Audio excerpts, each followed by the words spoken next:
My name is Emily Turner, and until a year ago, I thought I had it all. A loving husband, a beautiful home, and a career I worked tirelessly to build. My husband, Daniel, was my college sweetheart. We'd been married for 8 years, and although life wasn't always perfect, we'd built something that felt unshakable, or at least I thought so. It all began when I joined Westbrook Marketing, one of the fastest growing agencies in Chicago. I had been promoted to senior account manager, which was a big step for me. My new boss, Ethan Cole, was charismatic, driven, and, there's no denying it, charming. He was the kind of leader who could command a room without raising his voice. Everyone respected him, but there was also something quietly magnetic about him that made people want his approval.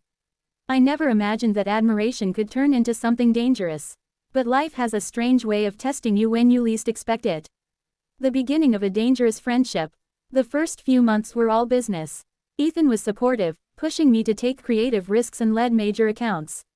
I was grateful for his mentorship.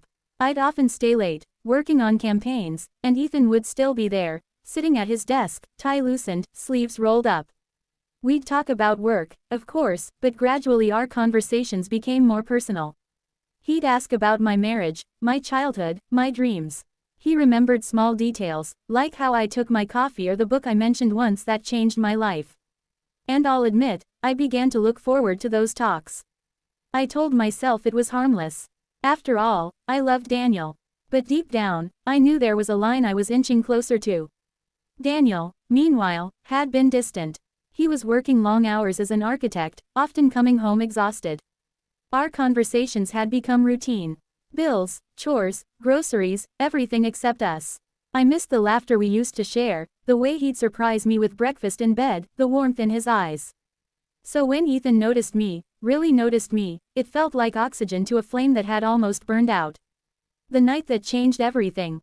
It was late October, the night of the annual company gala. Everyone was dressed to impress, and the city lights shimmered through the glass windows of the rooftop venue. I wore a dark emerald dress Daniel had once said was his favorite. Ethan found me by the balcony, holding a glass of wine. "You've done incredible work this quarter," he said with a smile. "You should be proud." "Thank you," I replied, looking down at the city below. "It's been a challenging few months." "You make it look effortless," he said softly. There was a moment, just one small moment, when our eyes met, and the air between us shifted. It wasn't planned. It wasn't even spoken, but something unspoken passed between us that I couldn't ignore. As the night went on, I laughed more than I had in months. Ethan kept his distance, but there was an energy between us, something both thrilling and terrifying. When the event ended, a sudden storm rolled in.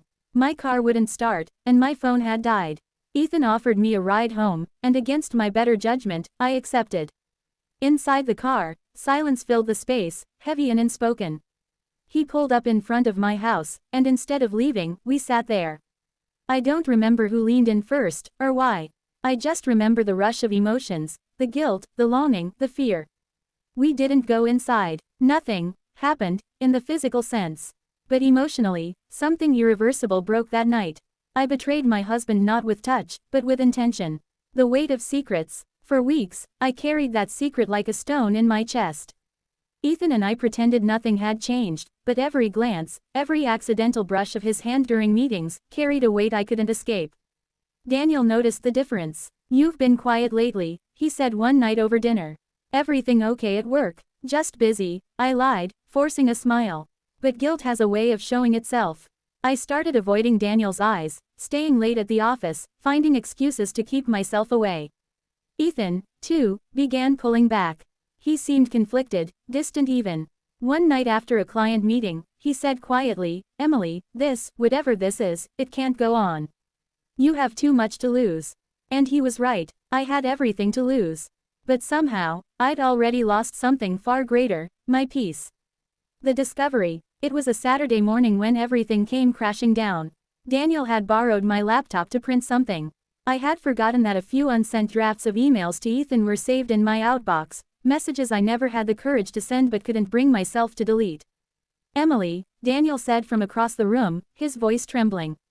"What is this?" My heart stopped. He turned the laptop toward me, eyes filled with disbelief. "Were you in love with him?"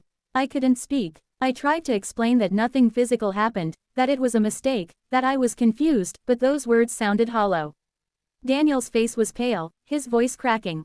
You didn't have to touch him, Emily. You still betrayed me. He packed a bag that night and went to stay with his brother. I sat in our empty living room, staring at the walls that once held laughter, love, and everything I thought was forever. The fallout, work became unbearable. Ethan tried to keep things professional, but I could see the guilt mirrored in his eyes. Rumors began to spread. People noticed the tension, the awkward silences. I asked to be transferred to another department, but the damage was done.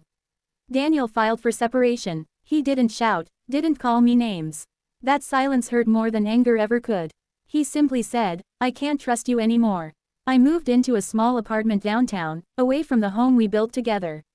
Nights were the hardest. I'd replay every moment, wondering how I let one emotional lapse destroy everything I loved. Ethan eventually left the company to start his own firm. He sent me one last message. Greater than, I hope you find peace, Emily. You deserve it, even if it's not with me. I never replied. Some things are better left unsaid. Rebuilding from the ruins. Months passed. I started therapy, forcing myself to face the truth. I wasn't just guilty of one night's mistake. I was guilty of letting loneliness drive me to seek validation outside my marriage. Daniel, meanwhile, had started seeing someone new. When I heard that, it shattered me, but I also understood. He deserved happiness, something I had taken from him. One day, after nearly a year, he agreed to meet me for coffee. We sat across from each other like strangers. I don't hate you, he said finally. But I can't go back. Tears filled my eyes, but I nodded. I know, I just wanted you to know that I'm sorry, for everything.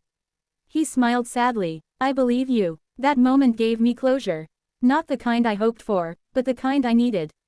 Finding myself again, I spent the next year rebuilding. I took up painting again, something I hadn't done in years. I traveled alone, learned to enjoy my own company, and focused on being the kind of person I could respect again.